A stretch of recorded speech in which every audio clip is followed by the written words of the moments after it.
네, 주간 증시 전망입니다. 2019년 7월 29일입니다. 벌써 7월도 마지막 주죠. 네, 월화수가 지나면 이제 다음 주 8월 달 이번 주말부터 8월 달로 넘어갑니다.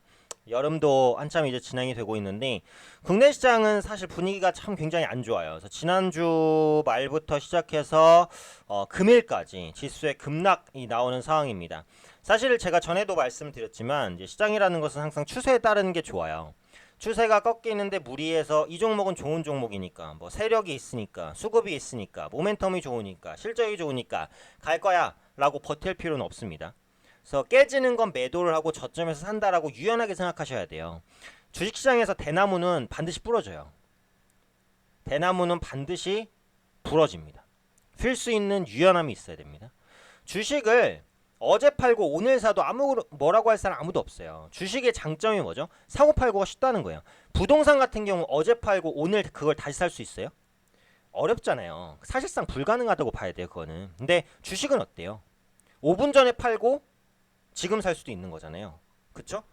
그렇기 때문에 떨어지는 주식이 있으면 일단 끊고 바닥에서 다시 사자 라고 생각하시는 게 좋습니다. 그래야지 장기적으로 살아남아서 수익을 낼 수 있거든요. 네, 일단은 그 미증시부터 보겠습니다. 다우지수는 신고가는 아니에요. 플러스 마감했지만. 근데 나스닥 지수 어떻죠? 역사적 신고가 때렸습니다. S&P 500 역사적 신고가 때렸습니다. 한국 입장에서는 굉장히 부러운 상황이에요. 그렇죠? S&P 500과 나스닥 지수 사상 최고가 경신했습니다. 미국 같은 경우 이제 성장률이 잘 나왔어요. 2분기 성장률이 2.1%. 시장 기대치에 시장 기대치를 한참 넘어섰어요. 컨센서스가 1.7에서 1.8%였거든요. 그러니까 시장 기대치를 한참 넘어서면서 안도감이 반영됐고 뭐 우리가 잘 알고 있는 스타벅스나 트위터 같은 미국 기업들의 실적도 잘 나왔습니다. 그래서 이런 부분들이 지수 상승을 계속해서 자극했고 보통 이제 경제 지표나 실적이 잘 나오면은 FMC에서 금리 인하를 안 할 수도 있지 않겠냐? 이런 우려감이 부각되면서 주가가 원래 빠져요. 근데 그럼에도 불구하고 이번 주 FMC에서 금리 인하 기대감이 여전히 유지가 되고 있죠. 실적과 경제 지표가 좋은데 금리도 내린대. 이거는 뭐 주식시장에서는 아주 박수칠 만한 일이죠. 그래서 그런 부분들이 S&P 500과 나스닥을 신고가로 이끌었다고 보시면 되겠고 또 이번 주부터 미중 무역 협상이 진행이 된단 말이에요. 근데 이것도 호재예요. 왜 호재냐면 여기서 뭔가 긍정적인 결과가 나올까요? 딱히 없어요. 왜냐면 지금 미국과 중국은 물러설 수 없는 부분으로 대립을 하고 있어요. 그러니까 지금 이게 단순히 수출을 많이 한다, 수입을 많이 한다, 화웨이를 제재한다 이런 문제가 아니고 중국이 IT 기술을 기반으로 한 패권 국가로 진입하는 것을 미국이 견제하는 거거든요. 이 무역 분쟁의 핵심은. 근데 이런 부분은 사실은 제재가 안 돼요. 미국은 중국이 IT 기술 부분에서 좀 덜 발전하길 바라죠. 근데 중국 입장에선 첨단 국가를 꿈꾸고 있는데 그런 부분을 포기하겠습니까? 말도 안 되는 거거든요. 그러니까 이번 무역 협상에서도 어쨌든 협상이 완전히 안 돼요. 근데 중요한 건 시장도 그런 부분을 알고 있다는 겁니다. 그래서 기대치 자체가 워낙에 낮다 보니까 무역 협상에서 별다른 결과가 없어도 상관없다라는 거예요. 근데 반면에 조금이라도 성과가 있으면 어때요? 시장에는 호재죠. 이렇게 따지면 어떻습니까? 지금 미증시는 호재가 많죠. 올라갈 수밖에 없는 거예요.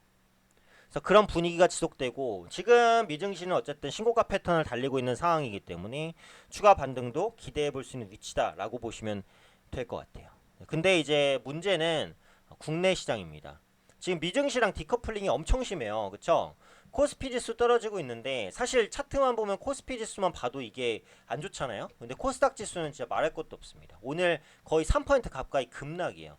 이게 지금 직전 저점을 깨게 됐을 때 어떤 현상이 나타나는지를 보는 거예요. 여기서 지금 한번 깨졌으면 일단 비중을 줄인 게 맞아요. 근데 비중을 줄이지 않으면 여기까지 맞는 거죠. 이게 지금 지지대가 여기 지지대가 깨졌으니까 그 다음 지지대는 어디예요? 여기란 말이에요. 600포인트 초반이잖아요. 그럼 기술적으로 600포인트 초반까지 밀릴 수 있겠구나라고 보고 대응하는 게 맞기는 맞아요. 그리고 일단 이번 주 같은 경우에는 다양한 이벤트들이 있습니다. 우선은 FOMC 회의. 지금 25bp 금리 인하가 거의 확실시 되고 있어서 25bp 금리 인하를 하면은 별다른 영향은 없어요. 근데 이제 금리 인하 이후에 파월 의장이 또 뭐라고 할 거 아닙니까? 기자회견에서. 거기서 이제 좀 비둘기적인 언급을 하는지 아닌지 이게 중요해요. 그래서 어쨌든 비둘기적인 언급을 하는 게 좋겠죠. 그래서 FOMC 회의에 대한 결과를 확인하셔야 될 것 같고, 두 번째로는 어떻게 보면 한국에는 이게 더 중요합니다. 화이트리스트 제외 여부. 일본이 지금 화이트리스트를 한국을 빼려고 하고 있잖아요. 근데 아직 결론이 안 났는데 이번 주에 이제 발표가 날 것으로 보고 있고, 시장에서는 화이트리스트에서 제외할 것으로 예상을 하고 있어요. 근데 만약에 화이트리스트에서 제외가 안 된다라고 한다면 시장이 빠른 반등도 나올 수 있어요. 근데 제외가 된다고 하면 추가적으로 조금 더 밀릴 수도 있다라고 보고 있어요. 그래서 이 화이트리스트 제외 여부가 굉장히 중요하니까 이 부분을 보시는 게 필요하고요.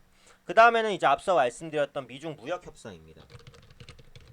이건 이제 기대감이 없어요. 그래서 지금 이 세 가지 이벤트 중에는 가장 영향력이 없을 수도 있어요. 근데 아까도 말씀드렸듯이 소기의 성과 정도? 소기의 성과 정도가 나온다라고 한다면 국내 시장에도 도움이 될 수 있으니까 어떤 언급들이 나오는지 요거 보시면 되겠고, 이번 주에 주목할 만한 지표는 국내 지표입니다. 이번 주에 7월 수출입 지표가 발표가 됩니다. 한국의 7월 수출입 지표예요. 한국의. 지금 보시면은 6월 달까지 국내 수출이 계속돼서 위축되는 모습이 보였어요.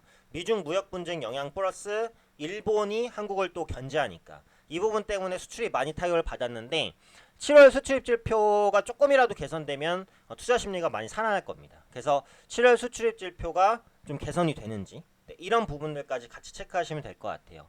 그리고 일단은 추세에 따르는 게 좋다고 말씀을 드렸어요. 일단 지수가 확실히 양봉을 띄우기 전까지는 보수적인 매매를 하시는 게 좋고, 저는 이번 주도 대형주가 중소형주 대비해서는 선방할 거라고 생각을 합니다. 그래서 수급도 대형주가 조금 더 낮긴 나아요. 그 기술적으로 보시면 여기서 지지 포인트가 나와서 조금 있으면 코스피 같은 경우도 지지 포인트가 좀 나올 거라고 보거든요. 그래서 최근에 막 한국전력을 비롯해서 낙폭과대 대형주들이 바닥권에서 조금 움직이니까 낙폭과대 대형주 중심으로 보시고, 매매가 어렵다면 조금 한 발 물러서서 공부하시는 기회로 삼으셔도 좋습니다. 주식시장이라는 것은 내일도 열리고 10년 뒤에도 열리고 20년 뒤에도 열립니다. 급하게 매매하실 필요는 없어요. 그러니까 하락 추세에서 굳이 무리하지 마시고 한 발 떨어져서 공부하시는 기회를 삼으셔도 되고, 굳이 매매를 하고 싶다라고 하시면 중소형주보다는 대형주, 그중에서도 낙폭과의 대형주인데 바닥에 좀 올라오는 거, 이런 종목 중심으로 선별적인 매매를 하시면서 현금 비중은 반드시 50% 정도는 좀 확보해 나가는, 그 정도의 전략을 짜시면 좋을 것 같아요.